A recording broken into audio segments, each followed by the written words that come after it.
ಓಂ ಶ್ರೀ ಗುರುಭ್ಯೋ ನಮಃ. ಹರಿ ಓಂ. Saptamata Stotras from Devi Mahatmyam.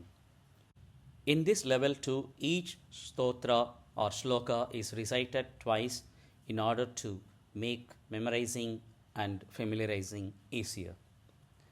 Hamsayukta vimanasthe brahmani rupadharini kaushambha ksharike devi narayani namostute.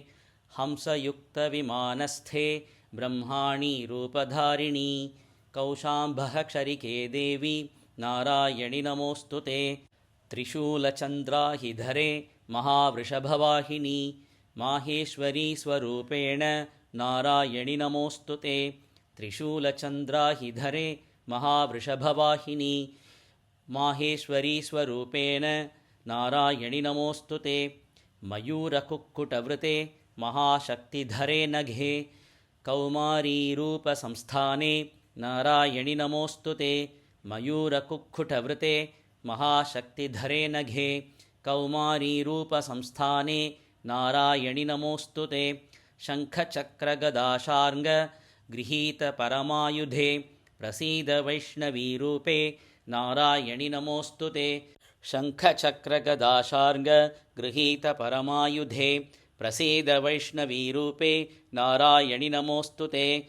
गृहीतोग्रमहाचक्रे दंष्ट्रोद्धृतवसुन्धरे वराहरूपिणी शिवे नारायणि नमोस्तुते. गृहीतोग्रमहाचक्रे दंष्ट्रोद्धृतवसुन्धरे वराहरूपिणी शिवे नारायणि नमोस्तुते. किरीटिनी महावज्रे सहस्रनयनोज्ज्वले वृत्रप्राणहरे चैन्द्री नारायणि नमोस्तुते. किरीटिनि महावज्रे सहस्रनयनोज्ज्वले वृत्रप्राणहरे चैन्द्री नारायणि नमोस्तुते.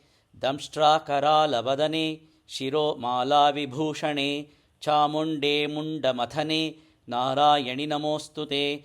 दंष्ट्राकरालवदने शिरोमालाविभूषणे चामुण्डे मुण्डमथने नारायणि नमोस्तुते. हरि ओं. श्री गुरुभ्यो नमः. हरि ओं.